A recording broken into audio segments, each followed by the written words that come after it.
bienvenue à tous pour cette deuxième conférence qui est organisée donc, par l'Institut pour l'harmonie sexuelle, qui est un institut qui a été co-créé donc, par Claudie Coudreau et Nathalie Giraud-Desforges. Donc Claudie est médecin holistique, elle est également ostéopathe et médecin du sport.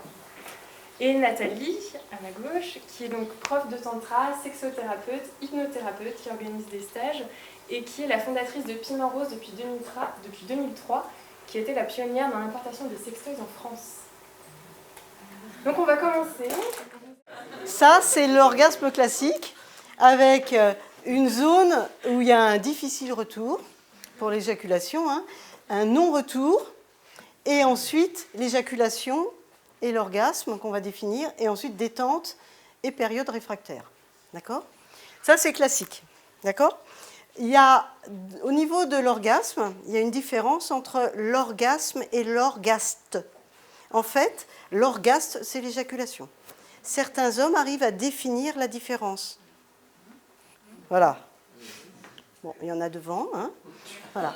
Alors ça, voilà, c'est l'orgasme éjaculatoire, qui est pareil que le clitoridien. D'accord ? Donc il y a une différence entre éjaculer, avoir un orgasme, l'orgaste, le moment où on a l'éjaculation, et on peut avoir du plaisir et avoir une éjaculation. On peut avoir une éjaculation sans avoir de plaisir. Enfin, tout en fait est dissocié. Et c'est vraiment ce système de dissociation qui est vraiment, je dirais, un des points importants à retenir. Alors là, c'est marqué que c'est la femme. Alors ça, c'est sûr, c'est la femme. Mais c'est aussi l'homme en orgasme anal ou en orgasme prostatique.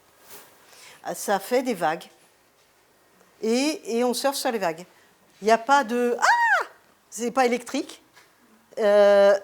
Mais c'est génial. Mais c'est plus aigu pour la prostate. On en parlera après. Mais un peu de suspense quand même. Voilà. Tu fais la même. Ok, alors, un petit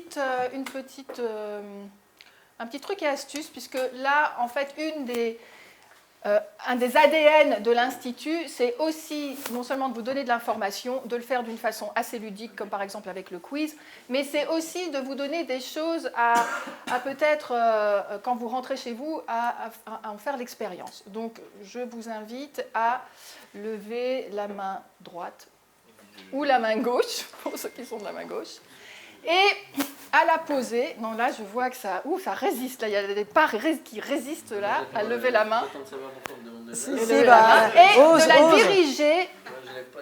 Et de la diriger vers votre chemise, robe, etc.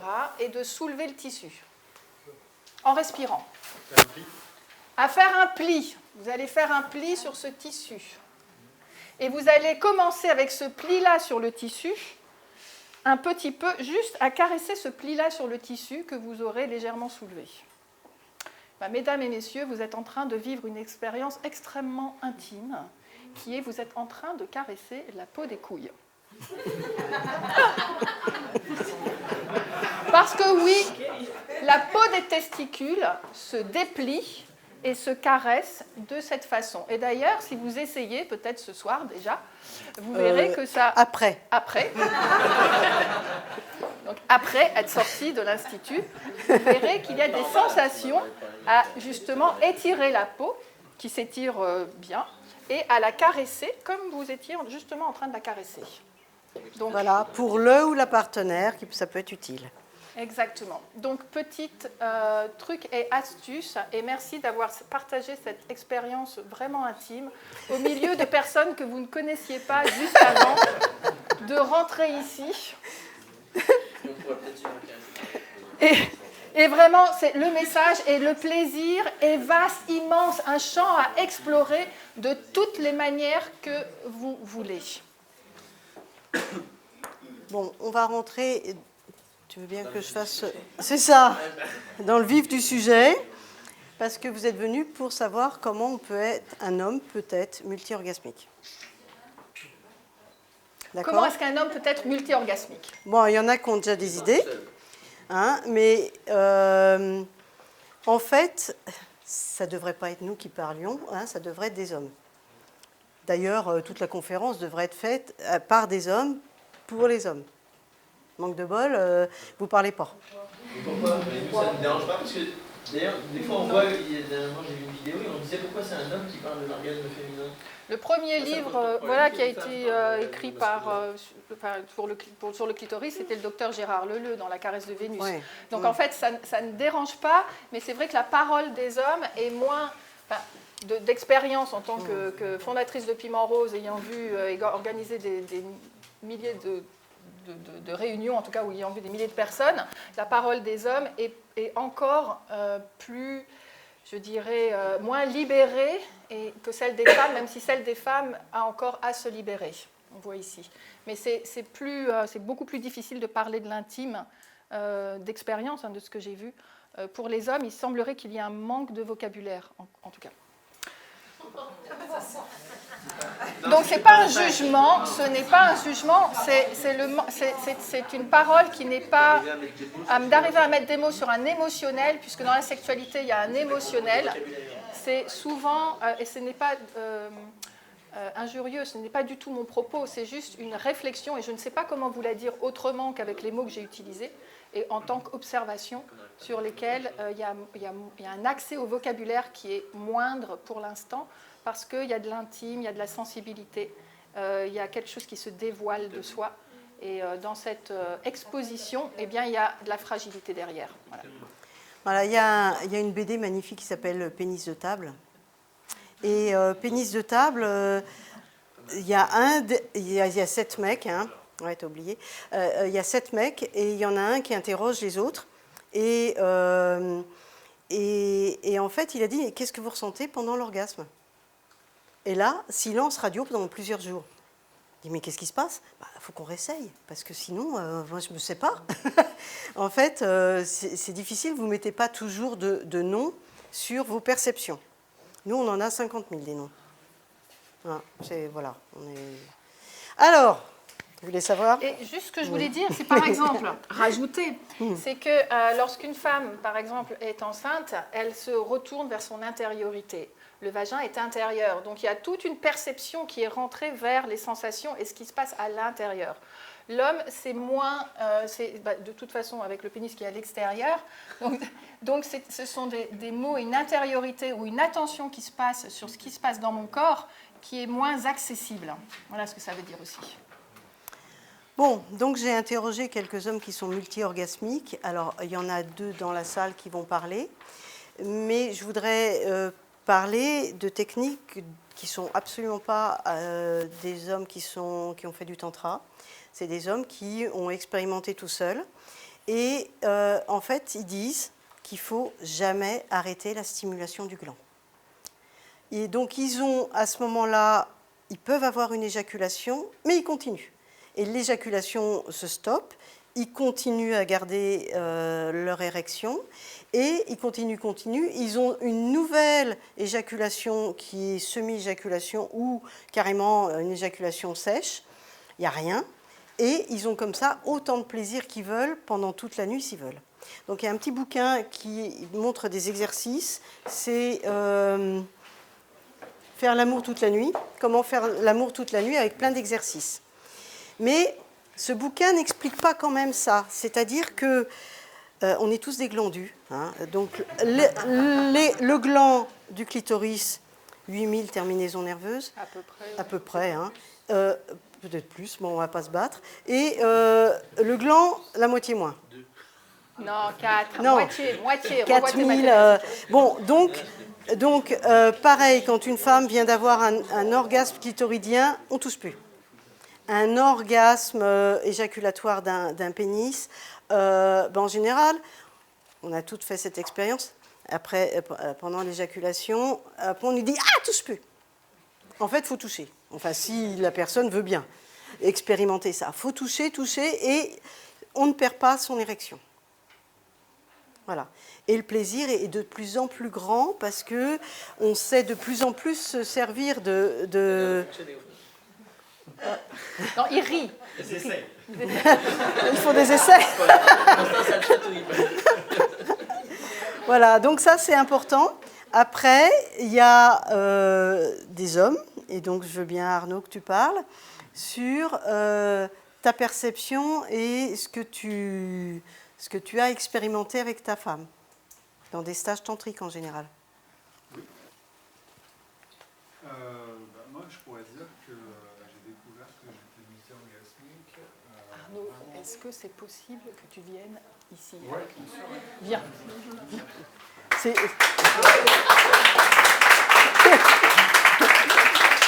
Et est-ce que tu veux me mettre à ta place de façon à ne pas avoir cette lumière dans les yeux? Ouais, Voilà, ça serait mieux. Hein. Encore intimidant. Merci beaucoup. C'est super courageux. Et effectivement, d'être un homme et de se montrer comme ça, et de se montrer dans cette vulnérabilité, c'est vraiment pas évident. Et d'après moi, c'est la plus grande marque de courage. Ouais,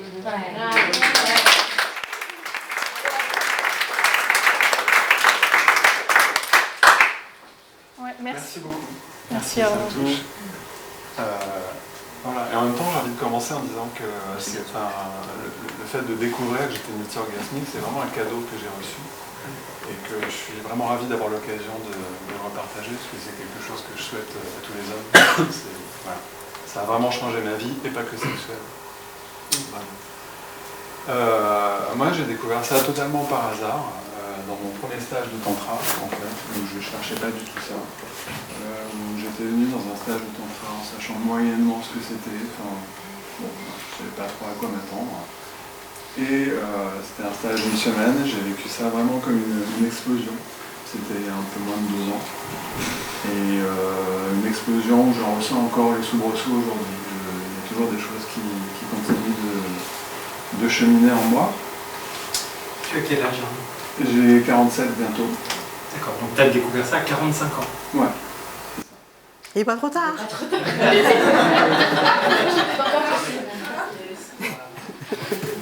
La réflexion que je me faisais, c'est que très souvent les hommes, à la fois, ont de la pudeur et ne partagent pas. Et en plus de ça, ceux qui découvrent quelque chose pour avoir une sorte d'ascendant au niveau sexuel sont souvent dans une démarche de compétition et surtout ne partagent pas. Donc là, c'est vraiment formidable. Et puis voilà, c'est génial. Merci. Voilà. Merci de me donner l'occasion d'en parler. Je t'en prie. Et en fait, dans ce stage de tantra, je me rappelle d'une pratique en particulier que j'ai créée à faire, c'est pas l'intérêt, mais où j'ai découvert, où j'ai eu un orgasme, moi j'appelle ça un orgasme énergétique, où j'avais pas d'érection, j'étais pas nu, c'était une pratique à 2, j'étais avec une femme que je désirais pas du tout, j'avais aucun objectif sur elle, et il y a un truc comme ça qui est monté par les chakras, une espèce d'énergie, où c'était un truc incroyable. Quoi. Et j'ai mis des jours à... Je me revois le soir ressortir de cette pratique, j'avais l'impression d'être shooté, d'avoir pris de la drogue. Je me disais, mais qu'est-ce que c'est que ce truc quoi. Et j'ai vécu un orgasme d'une puissance, mais voilà, sans érection, sans éjaculation, sans réalisation, sans rien du tout. C'était... Donc voilà, ça a commencé là. Et dans tout ton corps? Ouais, c'est une espèce... Ce qui m'a vraiment surpris, en fait, c'est qu'au moment où ça s'est passé, mon sexe, le vrai, je le sentais pas, je savais pas où il était, j'étais caché dans un coin, je sais pas. Voilà. Et j'avais un truc que je ressens assez souvent maintenant, enfin, de temps en temps, pas tout le temps, parce que moi j'appelle mon sexe énergétique, c'est plutôt une espèce de colonne qui monte à partir du vrai sexe et qui arrive un peu dans le ventre à l'intérieur. Et voilà, j'avais une colonne d'énergie comme ça qui montait, et je criais de plaisir. C'est vrai qu'il crie. C'est un truc incroyable. Donc voilà, ouais, ça a commencé comme ça. Et puis j'ai eu la chance dans ce stage de rencontrer la femme qui m'accompagne aujourd'hui. Voilà, et donc de connaître une sexualité que j'avais jamais connue avant, que j'aime bien qualifier aujourd'hui de sexualité sacrée. Parce que où il y a... comment je pourrais dire ça? J'ai beaucoup aimé quand tu parlais de cette fameuse poursuite de l'orgasme. Et je me rends compte que vraiment... Oui. Plus tu poursuis, plus c'est loin, tu vois. Ouais, c'est ça. C'est ça. Là, j'aime beaucoup, il y a une image que j'aime beaucoup, c'est l'image de la petite balle qui flotte dans l'eau. Et si je nage devant pour essayer de l'attraper, je le repousse. Voilà. Est-ce que si je bouge plus, il y a des chances qu'elle arrive ou pas. Mais, non. Et vraiment, je crois que c'est ça, c'est de pas être dans la poursuite de ne pas chercher un orgasme, ni de moi, ni d'elle, de même pas chercher de direction, de même pas chercher de pénétration. Il se passe ce qui se passe. Et du coup, c'est d'être vraiment dans l'instant et voilà, de prendre plaisir à tout. J'aime bien entendre aussi que tout le corps est érogène, mais c'est un truc que je ne savais pas du tout. Enfin, jusqu'à 45 ans, à part mon sexe, le reste, voilà, je ne savais pas trop, enfin, je n'avais même pas conscience de mon corps, vraiment, du tout. Quoi. Et voilà, je me rappelle d'une fois où elle m'a fait un bisou ici, là. C'est même pas sur le sein, c'est ici. Tout petit bisou, un petit peu avec la langue, très léger, et parti. Waouh! Putain, comment tu fais dans le métro alors? Non, j'ai appris à coller, Dans la bulle là. Mais donc je crois que c'est vraiment beaucoup dans le lâcher prise, donc c'est et en même temps je pense que je sais pas, ça m'est arrivé à un âge sûrement où j'étais prêt. Qu'est-ce que tu peux conseiller à tous ces hommes d'essayer pour y arriver? Le premier petit pas possible. Le petit pas. Le premier pas. De ne pas se mettre de stress. D'aller à un stage de temps. Parce que j'ai eu une période après un moment, alors j'ai découvert une chose qui était très importante pour moi, qui était que quand j'éjaculais pas, d'abord j'avais des orgasmes qui pour moi étaient, enfin j'ai toujours de temps en temps, qui sont plus longs, qui ont des vagues beaucoup plus longues, et qui sont pas mieux, mais différents, plus longs, plus forts, et que surtout quand j'éjacule pas, je ne perds pas d'énergie, je me sens beaucoup mieux après, je me sens pas coupé de ma partenaire, enfin voilà, il y a vraiment un truc hyper important là-dessus. Et puis j'ai une période, et ça j'aime bien en parler, où il m'arrivait de temps en temps d'éjaculer, et j'ai ah merde, putain, j'ai éjaculé, fait chier, c'est pas bien, et je me suis mis dans une espèce de tension en fait. Et voilà, donc peut-être le premier conseil que je pourrais donner, c'est surtout de pas se mettre de stress, quoi, parce que voilà, j'aime bien raccorder ça au tantra, qui pour moi est la voie du milieu, c'est-à-dire qu'il n'y a rien à se refuser, quoi. Ce qui est là, j'éjacule, c'est ok, quoi. C'est chouette aussi, quoi. J'adore, quoi. Regarde ici, c'est parfait, quoi. Et ou alors c'est quelque chose de plus doux, plus long, où on bouge quasiment pas, ou quelquefois on bouge pas du tout. Et voilà, c'est autre chose, mais c'est vraiment de s'accorder une forme de douceur. Ça pour moi c'est vachement important. Parce que de se mettre un stress en disant il faut absolument que... c'est comme de poursuivre un orgasme absolument, quoi. Il faut absolument que j'ai un orgasme ou qu'il y en ait un. Donc, ce que tu es en train de nous dire, c'est qu'on est diamétralement opposé à ce que véhicule la pornographie. Bah, non, mais complètement. C'est ça, hein, les standards de la pornographie, c'est ça. Hein, c'est athlétique. Et c'est un ancien addict à la pornographie qui parle, quoi.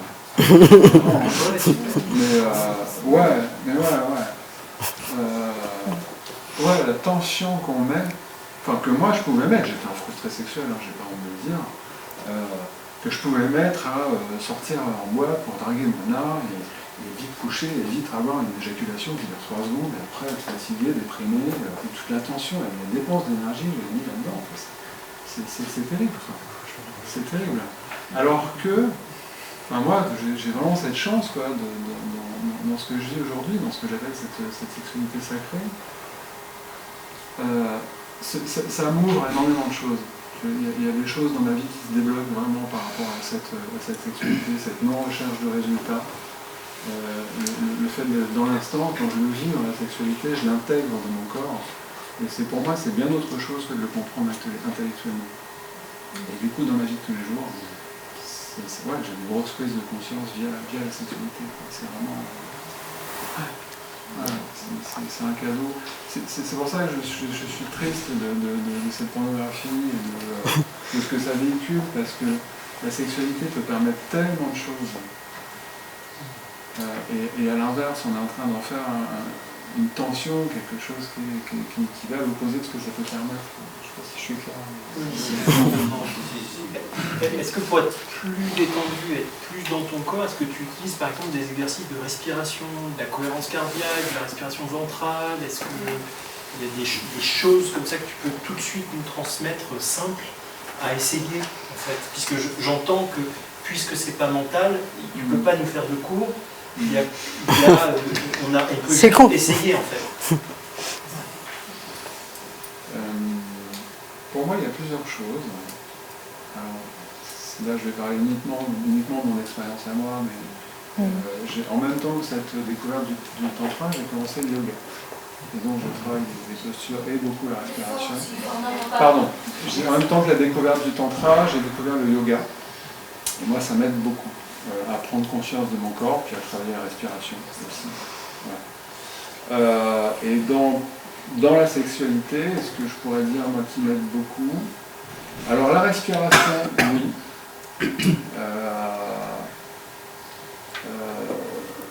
Par rapport à l'éjaculation, là, je vais rentrer dans des trucs un petit peu plus techniques, bien souvent, j'aime plutôt laisser venir et voir ce qui est présent, je n'aime pas m'interdire de choses. Et en même temps, je sais ce que ça me coûte, entre guillemets, d'éjaculer, la perte d'énergie. Donc voilà, je travaille à ça. Donc moi, c'est mon expérience à moi, j'ai deux méthodes pour ne pas éjaculer. La première, c'est de contracter le périnée à fond, au moment où... On va le refaire ça, on va en parler. Mais vas-y. Voilà. Mais je ne le fais pas très très souvent. J'ai croisé plusieurs personnes qui m'ont dit que physiologiquement parlant, c'était pas terrible. C'était pas... Voilà. Et la deuxième, et là pour le coup par la respiration et par la détente complète, c'est-à-dire que quand je sens que l'éjaculation vient, j'essaie justement, alors je ne sais pas si ça va parler à tous les hommes, mais moi en tout cas l'éjaculation je la ressens par des contractions. C'est comme ça que ça se passe, pour moi c'est comme ça en tout cas. J'essaie justement, à l'inverse, de ne pas avoir ces contractions, de me détendre et laisser libre complètement. Et là, j'ai une espèce d'éjaculation sans contraction qui est très douce, il y a très peu de sperme qui sort, et c'est carrément autre chose. C'est un truc beaucoup plus long, qui ne fait pas un pic comme ça, de plaisir. Mais c'est pas évident. C'est voilà, une fois sur deux, bon, je me loupe un peu, et puis voilà, et puis je contracte, et puis c'est super aussi, et puis ça fait un truc comme ça. Et voilà, c'est ok quoi. Mais voilà, donc il y a ça par rapport à la respiration et aux contractions. Et l'autre chose que je pourrais dire, moi, qui m'aide beaucoup, c'est d'être en conscience, en fait. Comme dans la vie, c'est-à-dire que de m'apercevoir à quel moment je suis dans un espèce de truc automatique ou voilà, dans un truc un peu plus automatique, et juste d'en prendre conscience. Et à ce moment-là, je me donne le choix de continuer comme ça, parce que je vois que c'est ok pour elle, c'est ok pour moi, ok, pas de souci. Ou alors me dire, qu'est-ce que je suis en train de faire? On en est où, on fait quoi? Ok, éventuellement de s'arrêter. Ça, c'est faire des stops. C'est un truc qui est assez magique, un truc que j'ai découvert aussi dans le massage tantrique. Et est-ce que quand tu fais un stop, ton érection tombe? Elle peut, ouais. D'accord. Et une fois qu'elle tombe, parce que souvent, ce qui arrête, si tu permets, c'est que quand l'érection tombe, souvent les hommes se disent, ça y est, elle ne va pas revenir, ce qui est une grande peur. Et c'est accepter, je crois, que l'érection puisse tomber, être cool avec ça, pour qu'elle reparte naturellement à son rythme. Et je crois que c'est vraiment passer par ce pont-là de ce que j'appelle le lâcher-prise, qui est d'accepter que quelque chose hors contrôle puisse se passer et puisse retomber. Ouais, complètement, merci beaucoup. Ouais, c'est vraiment ça. C'est vraiment ça, et puis d'accepter que... et c'est là où, bien sûr, c'est un truc, là je parle de moi, mais c'est un truc qui se fait à deux, quoi. C'est-à-dire que je ressens aucune pression de sa part, absolument aucune, ni sur une érection, ni sur... Voilà, et ça, c'est hyper important, quoi, de sentir que je suis totalement libre, et qu'il n'y a pas de... Il se passe ce qui se passe, quoi, c'est juste... Et effectivement, ouais, j'ai découvert ça, que après ça revient, ou pas, mais c'est ok, quoi. J'ai découvert aussi la pénétration molle. Pénétration molle, c'est une autre chose qui est... Je rebondis là-dessus à nouveau. parce que c'est encore ce que je dirais un mythe que des femmes viennent dans mon cabinet ou des couples en disant de toute façon, s'il n'a pas une érection dure, ou un homme qui vient et qui me dit si moi je n'ai pas une érection dure, ma femme ne veut pas de mon érection. Et donc c'est un système qui est de couple et qui se fait dans le couple. Donc ce que j'ai entendu, c'est accepter que c'est pas grave, expérimenter et accepter des deux côtés cette expérimentation, que ça puisse se faire. Donc la partenaire ou le ou la partenaire puisse rentrer aussi dans ce lâcher-prise que c'est OK. On va essayer avec, plutôt que se dire non, je suis dans ma case qui est je veux une érection dure, autrement il n'y aura pas de pénétration. Et donc que l'homme et la femme, on va dire l'homme et la femme ou les deux, se disent ça ne peut marcher qu'à une certaine condition. Et ce que tu dis, Arnaud, c'est que c'est à nouveau, on élargit ce champ des possibles, mais vraiment élargir ce champ des possibles pour rentrer dans... Et alors, et c'est bon, et je vais regarder, je vais voir ce qui se passe. C'est un peu ce que tu dis aussi. Et les deux sont en accord. S'il n'y en a qu'un dans le couple qui est en accord, là, c'est un peu compliqué. Je pourrais rajouter un petit problème technique, c'est qu'aller enfiler un préservatif sur un... Et alors, j'ai une personne que je connais bien qui m'a montré la technique pour enfiler un préservatif et qui d'ailleurs en a fait sur un blog et l'a communiqué sur Piment Rose. Comment enfiler un préservatif sans érection. Et tu as des possibilités de le faire alors qu'il n'y a pas d'érection. Avec un chausse-pied. Non, Claudie, tu répands le mythe là que ça ne peut pas se faire. Non, c'est possible de le faire et il y a des possibilités de le faire et juste d'expérimenter avec le fait qu'il n'y a pas d'érection et que c'est possible d'enfiler un préservatif, sauf qu'il faut le faire avant l'érection, avant que ça se passe. Et contrairement aux idées reçues, parce que sur tous les paquets, on vous dit qu'il y a besoin d'une érection, or il n'y en a pas besoin. Et donc je vous invite, vous qui avez des préservatifs, à essayer de le faire sans érection. Alors ça ne marche pas à tous les coups, mais en tout cas, c'est la technique qu'il avait enseignée à son fils, qu'il était content de partager avec d'autres hommes. Et c'est lui qui, enfin cette personne-là en tout cas, qui m'a transmis cette information, parce que moi j'étais persuadée que ça ne marchait que comme ça. Je n'avais pas de raison de douter. Or là, j'ai vu. Et c'était à un moment donné, c'était un des articles de Piment Rose, parce que c'était pour moi une info qui était capitale, de même que si l'érection retombe, eh ben elle retombe. Mais elle peut repartir à nouveau. Voilà. Donc à essayer, je vous encourage à essayer en tout cas. Et si ça ne marche pas, c'est pas grave. Oui, moi je voulais rajouter, les hommes aiment bien la technique, ainsi de suite, et apprendre des méthodologies pour être multi-orgasmique. Je suis passé par ce stade-là. Parle un peu plus fort s'il te plaît. Oui, je voulais dire qu'un homme aime bien la technique d'une manière générale, il aime bien des méthodes à appliquer pour obtenir un objectif particulier. Donc je pense qu'on est assez câblé sur ce genre de choses. Et donc moi j'étais avide aussi, j'ai démarré le tantra par rapport du massage et j'ai essayé. J'ai vite compris que c'était des conneries que d'essayer d'apprendre des techniques. Le jour où mon épouse est partie dans un orgasme phénoménal, alors que j'avais un sexe mou éternel. Et là j'ai dit mais c'est quoi la recherche de la performance? Ça sert à rien. Ça c'est le premier point et je crois que ce que va apprendre le tantra, c'est justement la lenteur. Vous avez des stages de slow sex, ainsi de suite, mais n'y allez pas. Essayez de faire quelque chose de naturel, prenez conscience en vous, naturellement la lenteur va arriver, et naturellement un homme va passer des minutes aux heures, sans aucune technique. Donc je crois que c'est ça le message, il n'y a pas de technique. Après, la contraction, ainsi de suite, on peut améliorer des choses, mais ce n'est pas un but, ce n'est pas un objectif à essayer d'atteindre. Pour moi, c'est une fausse voie d'aller dans cette approche-là. Vivez l'instant présent, calmez tout, vous verrez, il n'y a aucun enjeu, ainsi de suite.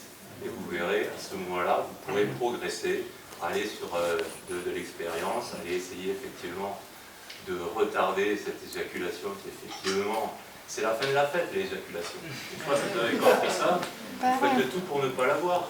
Même si ça peut dérouter aussi votre partenaire, s'il n'éjacule pas, c'est qu'il n'a pas joui aussi, hein. De l'autre côté, il peut y avoir aussi ce ressenti. Et c'est que je ne suis pas désirable, très souvent la femme se dit, le partenaire ou la partenaire se dit, je ne suis pas désirable si l'autre n'a pas joui. Voilà. Et ça aussi, ça met la pression pour simuler, parce qu'on a vu la dernière fois que plus de 20% des hommes aussi simulent l'éjaculation et l'orgasme.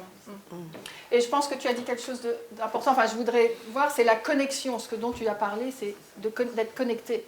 Et s'il y a une chose, je dirais, venez approfondir, c'est votre principe de connexion. Et peut-être que vous n'avez pas besoin d'un stage, mais peut-être qu'un stage vous met dans un niveau de situation dans lequel vous êtes prêt à être curieux pour vous donner le temps d'approfondir ce qui est présent en vous.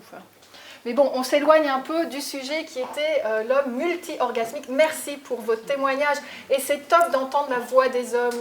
Merci. Alors, merci. Tu fais court, hein. T'essayes de faire pas trop long pour qu'on puisse avancer sur le reste. Merci. Alors, je vais être beaucoup... je suis totalement d'accord avec ce que tu dis et je vais faire exactement le contraire. Je suis preneur de la courbe sur le... D'accord, on va essayer de retrouver. Du coup. Effectivement, complètement d'accord, la connexion, c'est ce qui est le plus important. Se connecter à soi, se connecter à l'autre, être dans le moment présent, dans le relâchement, c'est juste génial. Et je recommande vivement la pratique du tantra. Tu veux celle-là ou l'autre? La précédente. Mais moi j'ai découvert un multi-orgasme totalement physique. Non. Un multi-orgasme physique, on va dire. Pénien, du pénis. Je dirais pas par hasard, mais en tout cas pas de mon plein gré. À l'insu de mon plein gré.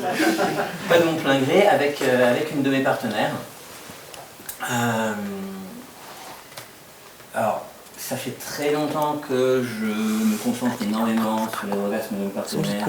Que j'ai une sexualité. Alors, beaucoup de mes partenaires ont dit que j'avais une sexualité de fille, de femme, etc. Je passe beaucoup de temps sur les caresses, la découverte du corps de l'autre, les échanges de tendresse, etc. Et j'étais énormément concentré sur les orgasmes de mes partenaires, évidemment, ça va avec. Et c'est donc dans une situation où justement je ne suis pas concentré sur des orgasmes partenaires, mais elle est concentrée à m'en donner, que j'ai découvert ce truc-là. Donc en l'occurrence par fellation. L'idée c'est, au moment où on arrive à peu près ici, vers le point de non-retour, voire un petit peu au-dessus, hop, à peu près là. Très précis. Très précis. C'est au moment où on sent qu'il y a la première contraction de l'orgasme, du moment de l'éjaculation, à ce moment-là, tout le monde arrête tout. De respirer aussi? Non. Ah. Tu bouges plus? Bouge plus. Mais on, plus du tout. Mais on continue à respirer. On continue à respirer. Ce qui est important parce que souvent, on bloque tout, mais aussi la respiration. Et donc du coup, on continue à respirer. on continue donc vous continuez à respirer. C'est important que vous vous souveniez que vous continuez à respirer quand vous arrêtez tout. En l'occurrence, c'est elle qui a le contrôle. Hein. Enfin, c'était une femme en l'occurrence. Mais c'est qu'elle a arrêté de bouger au moment de la première contraction. Et en fait, à ce moment-là, la première contraction n'arrive pas à se finir, en fait. Et les pulsations d'éjaculation, elles ne peuvent plus, elles sont bloquées, littéralement. Alors effectivement, la contraction du périnée aide beaucoup à ça. Et à ce moment-là, en fait, on reste sur un plateau. Ça se transforme, on passe de cette structure-là à une structure où on est en plateau. Où on se retrouve à une situation d'orgasme où, alors pareil, on a les problèmes de respiration, le cœur qui s'accélère, les membres qui se contractent, etc. On est vraiment en orgasme. Je suis vraiment en orgasme, mais sans éjac. Et derrière, je peux reprendre, et je reprends avec un niveau de plaisir et sensation et d'hypersensibilité qui est l'équivalent d'un plateau. Et on peut continuer. Alors j'en ai une qui a réussi à m'en faire avoir plusieurs comme ça, et c'est vraiment un orgasme sans éjaculation, mais qui est vraiment un orgasme pénien, qui est très très semblable à la sensation de l'orgasme éjaculatoire, mais qui est sans éjac et qui permet donc de continuer, de reprendre et de rester encore plus longtemps. Et ensuite, Ok.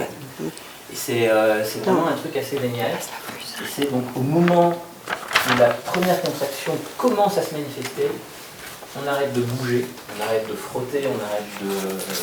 Il n'y a pas de ça. J'ai fait un, deux, trois. Ça permet de continuer et de multiplier. Mais c'est ce que font les hommes et même des couples où la femme, qui elle est active sur le monsieur la plupart du temps, eh ben, elle voit que l'homme est en train de commencer à jouir, elle continue. Elle continue, elle bouge tout le temps, elle bouge, elle bouge. Bon, je ne vais pas tout vous faire, mais en fait, et il a un orgasme, et puis un deuxième, il ne perd pas l'érection, et il continue, et ça, c'est sans, très lentement. Il y a eu des hommes qui m'ont expliqué, oui, il faut à tout prix que mon gland soit excité tout le temps.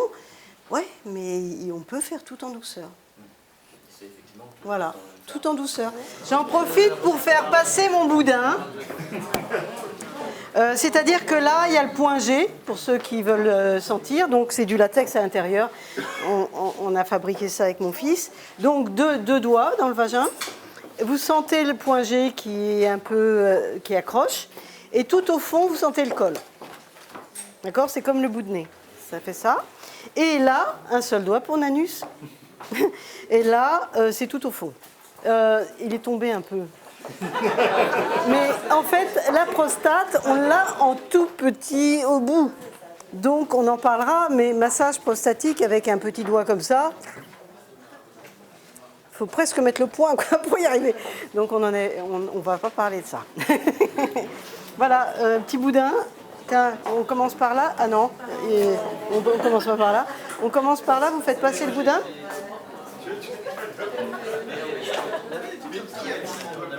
Alors, on voudrait vous dire quand même quelque chose d'important, parce que là, tout paraît trop spirituel, mais en fait, ce qui est quand même vachement important, c'est que si vous ne vous arrêtez pas de bouger, vous pouvez avoir plusieurs orgasmes, les hommes comme les femmes, bien sûr. Les femmes, quand on a un orgasme, toute seule, même vaginal, en fait, on apprécie. Mais quand vous continuez à bouger, on apprécie un peu moins parce qu'il y en a un autre. Donc on n'est que sur la vague. On n'apprécie pas tout l'espace à l'intérieur parce que ça bouge tout le temps. Mais c'est quand même vachement génial, quoi. Donc je voulais revenir sur un truc très très important, c'est que tous les hommes ont été éjaculateurs précoces. Au début, hein. Ah. Oh, il y a des prétentieux qui vont dire ah bon. Bon, c'est pas grave. On va dire que tout feu tout flamme à 15-16 ans, c'était pas facile. Donc, alors grâce au petit bouquin Comment faire l'amour toute la nuit, ils expliquent tout ça. Donc, serrer le muscle pubo-coccygien, donc serrer le périnée. Donc, tu peux dire à ton chéri, travaille bien ton PC. Pubo-coccygien, ça s'appelle. Et pour serrer ce muscle, à nouveau, c'est la zone entre l'anus et les testicules. Quand c'est celle qui sert à arrêter de faire pipi, arrêter le G. Donc, quand vous arrêtez le G, généralement, vous actionnez ce muscle PC et le pénis va se relever très légèrement. Donc, vous êtes sur le bon endroit. Voilà, vous faites bouger la bête et c'est bon, là, vous y êtes. Le muscle PC chez les hommes. Ne plus bouger, ça, on a vu. Changer de rythme, de respiration. Changer de rythme de pénétration, changer d'angle de pénétration, s'arrêter, plus fort, plus lentement, enfin voilà, ça c'est important, et changer aussi la respiration, et aussi se concentrer sur la partenaire, ça peut suffire. Alors j'ai un truc hyper important. À l'époque, je ne sais pas quelle époque, mais en tous les cas, il y a encore des gens qui enseignent, des pères enseignent à leurs enfants et tout ça, en fait. Pour retenir son éjaculation, en fait, il faut penser à quelque chose de moche. Non, mais rigolez pas, c'est vraiment très très grave. En fait, je fais des soins intimes, et dans ces soins, on peut avoir cette perception, je ne suis pas la seule, hein, on peut avoir la perception de ce qu'il y a à l'intérieur de notre vagin, et c'est une catastrophe. En fait, des pensées négatives, ça fait des espèces de trucs gluants noirs qui sont en fait des neurones et qui font que qu'est-ce qui se passe à l'intérieur? Ben, on va essayer, nous, de l'évacuer et on va avoir des règles plus douloureuses, plus importantes, plus noires, avec des caillots, tout ça parce qu'il y a eu cette espèce de décharge émotionnelle, de pensée noire, et on n'est pas notre intimité n'est pas faite pour que vous évacuiez vos tensions. Parce qu'en en fait, une femme, elle a envie quand l'autre se sent bien, alors que, et soit gentil. Les préliminaires, c'est toute la journée pour nous. On est chiante, mais on a besoin de ça, c'est-à-dire un petit câlin, un petit truc. Ah bah oui, tiens, bah, je te fais un petit plat. Voilà. Et ça, c'est quand même fondamental. Et c'est pas juste, tiens, tu vois, je bande, allez, viens. Ça bon, c'est amusant, hein. On peut tout faire, d'accord? C'est drôle aussi. Mais un petit coup comme ça fait du bien. Mais c'est pas... voilà. C'est quand l'autre te prend tout le temps avec violence et tout, sans te demander plus ou moins ton accord, en fait, tu peux faire de l'endométriose. D'accord? C'est-à-dire qu'on va faire des cellules de l'endomètre qui vont essayer de se multiplier devant cette espèce de violence, et soit ça passe dans le muscle de l'utérus et ça entraîne une adénomiose qui fait que ça fait des saignements énormes, tu pisses de sang, mais c'est infernal. Soit l'endomètre, il va se mettre dans plein d'organes. L'endomètre, c'est la paroi interne de l'utérus. Et donc, et ça va sur les trompes, ça va sur les ovaires, ça va sur les intestins, ça va sur la vessie. C'est une horreur. Les femmes ont des douleurs atroces. On les met sous pilule pour plus que ça marche. Et il n'y a que comme ça que, mais bon, elles se sentent, voilà, si elles veulent être enceintes, il faut qu'elles arrêtent. Elles vont de nouveau avoir mal. Enfin, c'est vraiment une catastrophe. D'accord ? Pour l'instant, avec ce que dit Claudie, il n'y a pas de données scientifiques pour prouver ce qui est fait. Il y a des données empiriques. Oui. Et c'est un peu, c'est la pensée crée l'effet. Un peu, c'est ce qui s'est dit.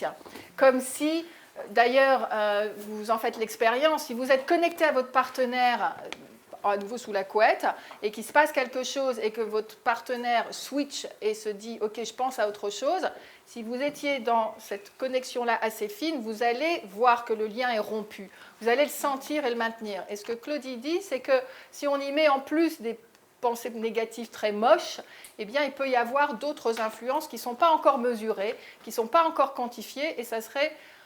Une des vocations d'ailleurs de l'Institut, ça serait de rentrer dans cette recherche-là pour aller vérifier un peu l'impact de notre émotionnel, que l'impact de l'émotionnel peut avoir sur le vagin, par exemple, parce qu'on sait que le vagin a une mémoire, et même une mémoire transgénérationnelle.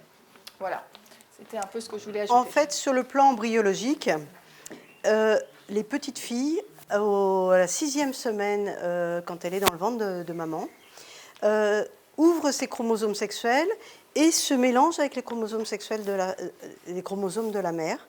Et ça fait que les femmes viennent sur Terre pour travailler la lignée. Et elles sont tout le temps dans une recherche émotionnelle, tout le temps, et elles veulent avancer. Quand on demande à un homme s'il veut avancer, j'ai posé la question à mes patients, ils m'ont dit pour aller où? En fait, les chromosomes sexuels des garçons ne s'ouvrent qu'à la puberté. D'accord? Vous venez pour un autre travail. Je vais le dire quand même. Hein. L'autre travail, c'est de nous protéger. Et à partir du moment où vous nous protégez, nous, on peut être dans une perception plus fine de nos émotions et voire de notre spiritualité, parce que on se sent protégé, on ne peut pas... Voilà, et c'est fondamental. Et le cerveau d'un homme et d'une femme ne fonctionne pas de la même façon.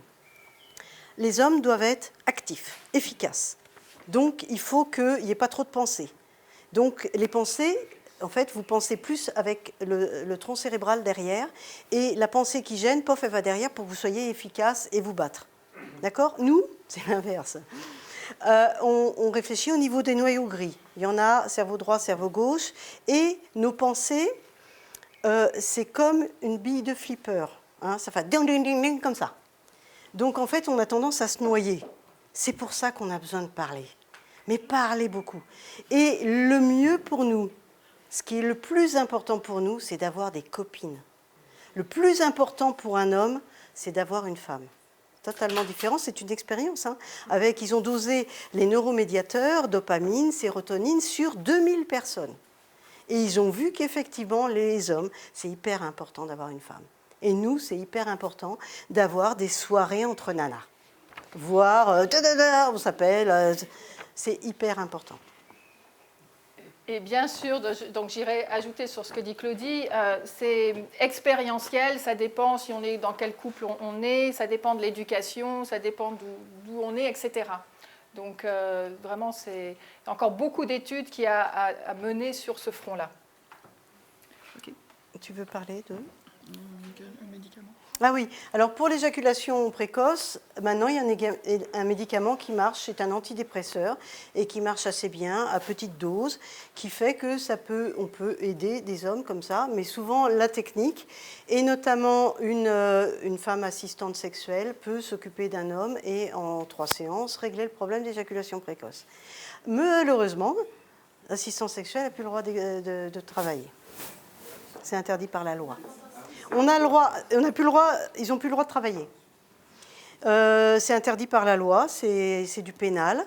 Et on a le droit d'avoir un enseignement en France pour être assistant sexuel. C'est un enseignement qui dure, je ne sais pas combien de temps. Hein. Et il faut être assistant sexuel en ayant un autre métier. Et en France, c'est considéré comme de la prostitution. Alors qu'en Suisse, assistant sexuel, c'est quelqu'un qui va aider la sexualité de l'autre. Donc, avec des personnes en situation de handicap, d'un jour à l'autre, nous, on peut être paralysés. Eh bien, il y a quelqu'un qui vient nous voir et qui s'occupe de nous, qui nous aide. Il y a des appareils il y a tout ça, mais il y a même en fait, c'est un accompagnement de l'intime. Voilà. Et de l'intime, suivant les personnes, il y a une sorte de cahier des charges et ils vont plus ou moins loin. Voilà. Et c'est autorisé par exemple en Suisse, mais ce n'est pas autorisé en France.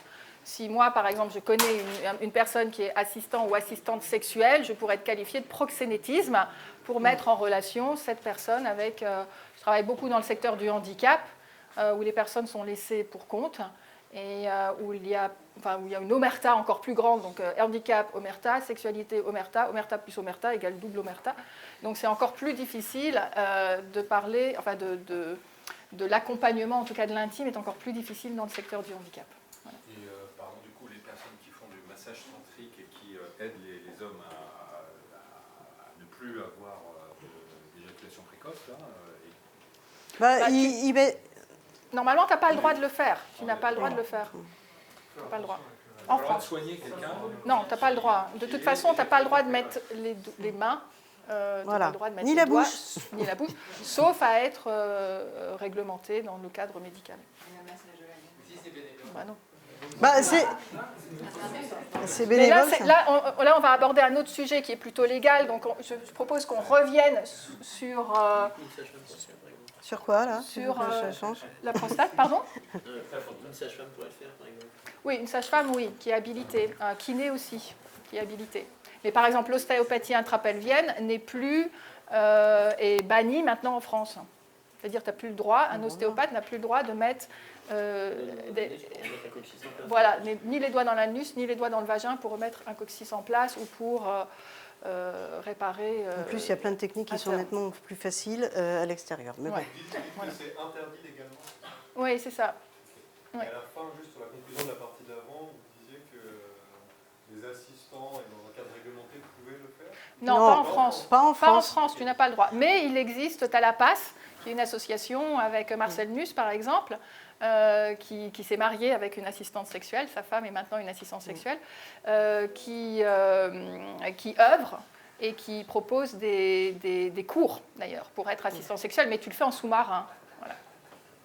Voilà, on va finir parce que je sais que vous êtes fatigués et qu'il est déjà tard. Donc on va finir sur l'essentiel de la vie, la prostate.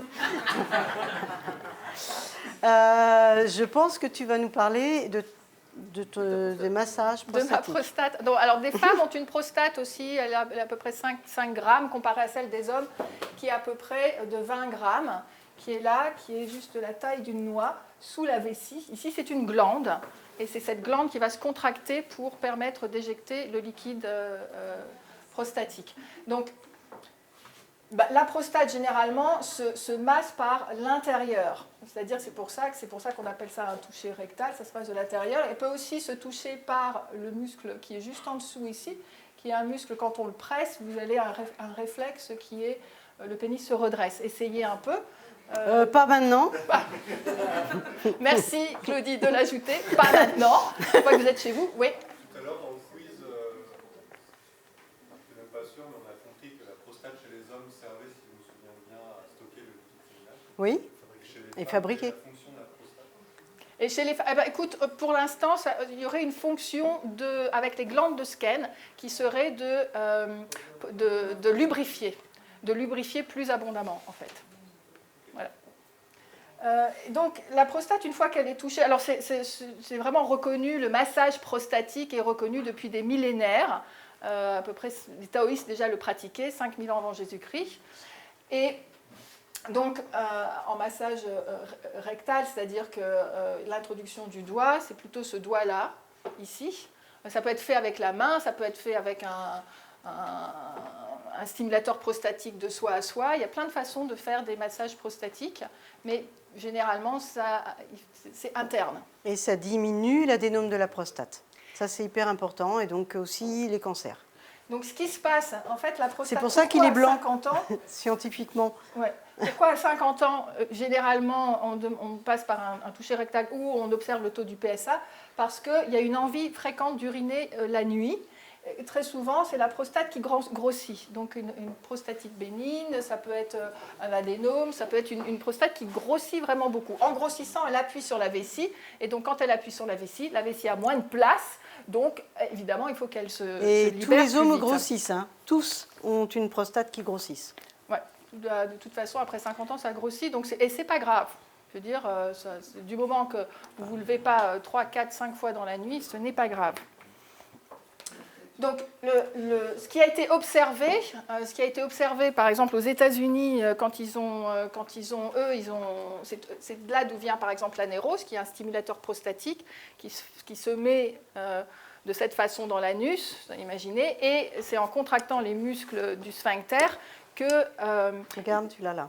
Ça permet ici très légèrement d'aller bouger, donc en contractant les muscles du sphincter. Vous pouvez faire la démo avec un doigt dans votre main, et si vous bougez, vous verrez que votre doigt va bouger. C'est exactement ce qui se passe avec l'anérose, c'est-à-dire que l'anérose va bouger, et en bougeant très légèrement, il va ici masser la prostate. Et en massant la prostate, eh bien, ça déclenche ce qu'on appelle, ça peut déclencher parce que ça s'apprivoise. Quand des hommes arrivent et disent voilà, je veux un orgasme, j'ai un orgasme, j'en ai entendu parler, j'ai lu un article sur un magazine, je veux le faire, j'arrive pas à le faire, et on leur demande mais combien de temps, etc. Ah bah j'ai pris 10 minutes quoi. Non, ça marche pas 10 minutes, ça va s'apprivoiser, c'est une zone en plus, comme le réflexe est conditionné vers l'extérieur plutôt que vers l'intérieur, c'est tout un reconditionnement pour aller s'approprier les sensations. Et vérifier que ce qui se passe à l'intérieur. Donc, orgasmes là peuvent être, on peut ou pas avoir une érection. C'est plus simple s'il n'y a pas d'excitation pénienne, puisque généralement l'excitation pénienne va divertir en quelque sorte ce qui se passe à l'intérieur. La route du plaisir étant externe, les neurones ils se disent mon chemin est externe, pourquoi est-ce que j'irais m'embarrasser avec quelque chose qui est interne? Donc c'est décorréler les deux pour pouvoir vraiment se focaliser sur la sensation. Et après, à nouveau ça se fait de sol à sol, ce n'est pas un mouvement de va-et-vient, ce n'est pas là où le partenaire qui va faire le mouvement de va-et-vient, c'est juste les muscles du sphincter qui vont se contracter et qui vont aller dans un mouvement involontaire. Ça peut prendre de 3, 4 sessions à 2 ans, voire 3 ans avant que quelque chose n'arrive. C'est pour ça que ça s'apprivoise et qu'il y a vraiment un lâcher-prise qui se fait sur la volonté d'obtenir un orgasme. Et souvent, c'est ce dont tu as parlé Arnaud, une fois que la volonté est lâchée et qu'il y a bah, voilà, je laisse faire, il y a quelque chose qui peut se mettre en place.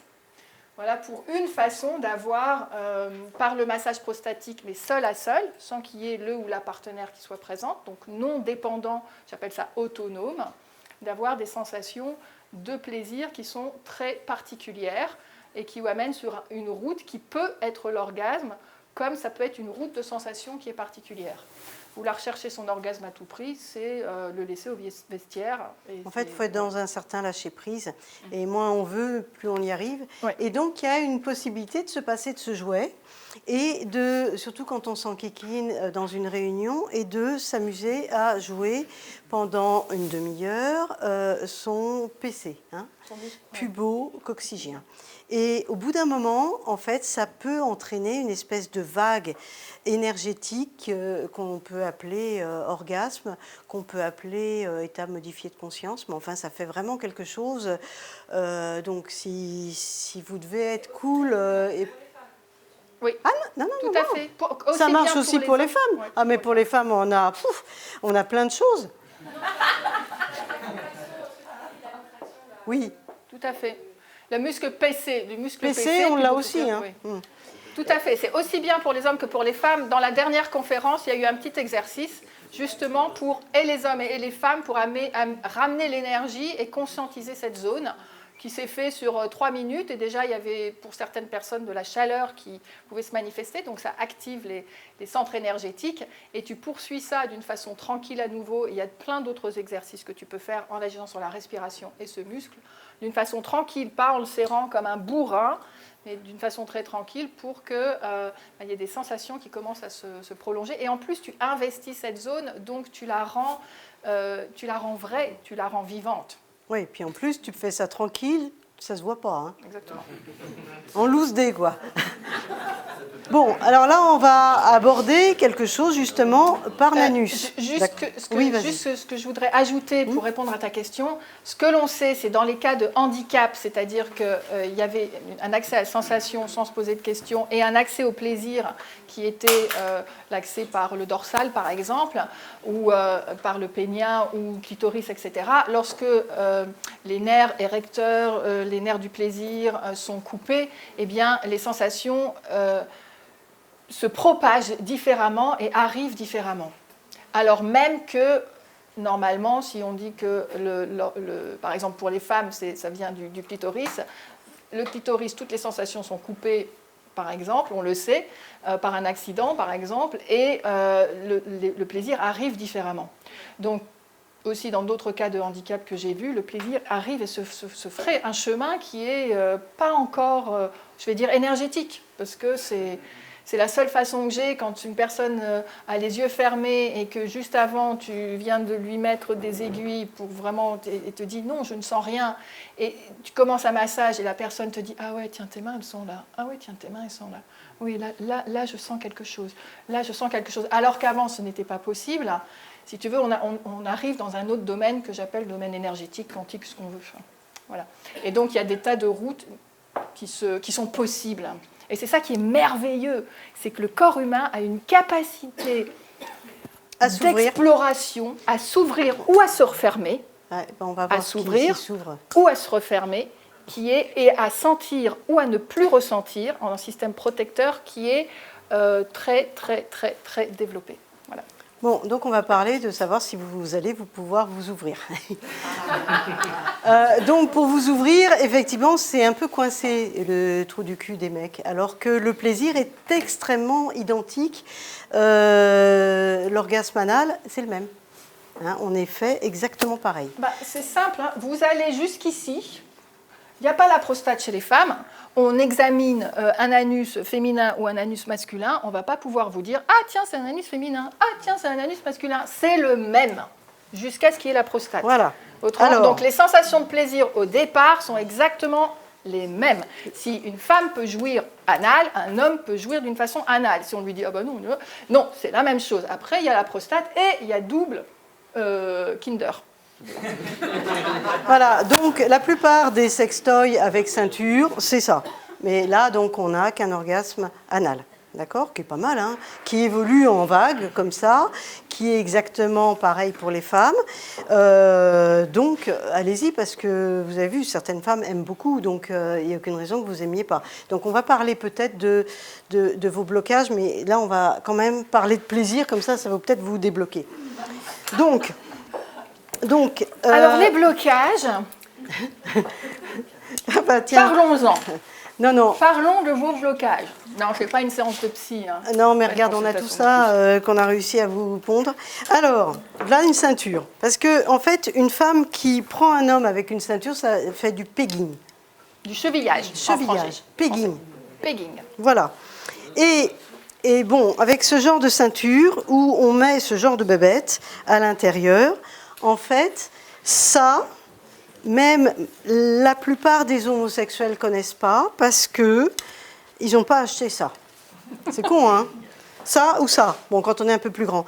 En fait, il ne faut pas un sexe trop grand, pas trop gros, parce que sinon ça coince les cerveaux. Et donc, le sexe petit qui arrive juste sur la prostate, en fait. Voilà, il va faire tac. D'accord? Donc, quand la personne est un peu plus grande, genre 1m95, 90, c'est bon, celui-là. Quand il est un peu plus petit, c'est celui-là. Voilà. Et là, il n'y a pas besoin de passer 2 ans à travailler la question. Hein. C'est-à-dire que la prostate, c'est comme le vagin, c'est-à-dire c'est la belle au bois dormant. C'est-à-dire qu'ils ne connaissent pas la sensation. OK ? Mais à force de la sentir, c'est pas mal. Et on peut continuer, et c'est... Alors, je dis tout de suite, il n'y a pas d'érection. Hein. Déjà, quand on met un doigt dans le derrière, l'homme, il fait... Et ça descend tout. Hein. Donc, ah ouais, attends, je t'explique. Après, il sait, quand il a fait plaisir, là, il y a érection. Parce qu'il connaît, il sait qu'après, ça va être vachement bon. Donc, c'est déjà bon sur le moment, déjà. Et il n'aura pas eu peur de perdre son érection. Voilà. Là, en fait, déjà, quand on arrive près de l'anus d'un homme, c'est déjà extraordinaire. C'est presque un héros quand on a réussi à toucher un peu. Alors, quand on a mis un doigt, waouh! Là, il se sent fort. Hein. Bon, alors, bon, je ne dis pas le reste. Les 2 doigts, la main, tout ça, non. Bon, là, en fait, le pegging, c'est qu'on va cheviller notre homme. Et ce qui est sympa, c'est que quand on le fait à la main, c'est vachement fatigant. Et là, c'est pas trop fatigant. Et il y a un avantage par rapport à des... entre homosexuels, c'est que celui-là, il peut même faire comme ça. C'est-à-dire qu'on peut prendre l'homme à 4 pattes, alors ça c'est tout à fait position de soumis que beaucoup d'hommes adorent, et on fait ça et ça tape la prostate. Bon, ça c'est... Voilà, ça je l'ai vu dans un bouquin, donc c'est pour ça que... Mais je l'ai essayé hein, avant. Voilà, donc ce qui se passe, c'est que ça provoque quelque chose. J'ai écrit un article, la prostate pleure de plaisir. C'est-à-dire qu'en tapant sur la prostate, n'étant pas des brutes, hein, en tapant sur la prostate, il y a du liquide qui sort par la verge. Et là, l'homme il est paumé. Parce qu'il se dit, attends, je vais éjaculer, c'est quoi ça? Je sens que je coule. Je sens que je coule. C'est bon, hein, mais voilà. Mais il sait pas, il est paumé. Alors, bon, après, il est plus paumé parce qu'il connaît. Bon, après, il y a le summum, et on va peut-être finir sur cette apothéose. En fait, si on stimule un petit peu la verge, qui réagit plus ou moins mollement, mais que, tout en continuant à bouger, là, l'orgasme qui arrive, alors non seulement le son, je vous ai dit, hein, ça part. Là, il faut mettre des boules caisses pour les voisins, vous vous débrouillez. Hein. Baillon. Ça, c'est vachement bien, c'est efficace. Et donc, là, vous stimulez la verge en même temps. Et là, il n'est pas loin de partir. Hop, on lâche. Et puis on recommence. Ça peut durer 1 heure. Hein. 24 heures après, on y est encore. Mais c'est incroyable. Là, d'un seul coup, l'homme part, mais perd connaissance. Il y a quelques secondes où il n'est plus là du tout. Tu peux le pincer, tout, il sent rien. Il est complètement centré dans un truc qui est puissant. Alors, messieurs, je sais bien que c'est difficile d'être un enculé, je sais bien qu'il y a plein de choses qui vous bloquent, mais la liberté passe par là, c'est-à-dire qu'on vous a été formaté pour avoir un cul serré, et déformatez-vous. Parce que vous êtes avec un homme, avec une femme, vous expérimentez. Parce que tout est possible. Il n'y a pas que le tantra. Il y a de la mécanique bien... Alors, faut pas oublier l'huile. Du gel bio, tant qu'à faire. Si vous n'avez rien, vous prenez de l'huile d'olive. Voilà.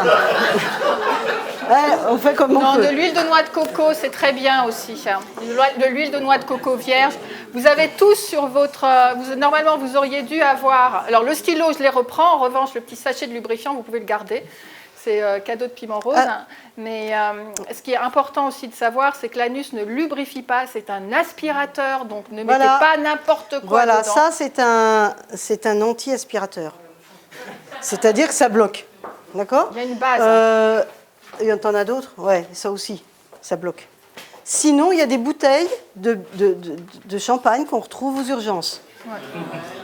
Et vachement dur à enlever. Ça aussi, voilà. Là aussi, là, il y a une base. Donc, tout ce qui est mis dans l'anus, si vous avez les doigts glissants, hop, ça aspire et vous allez aux urgences après. Donc, attention. Alors, ce petit plug, en fait, il est vibrant et il marche sur son iPhone par Internet. Vous pouvez stimuler qui vous voulez, homme, femme, peu importe. Et il y a des vibrations. En plus, on peut faire, des courbes différentes.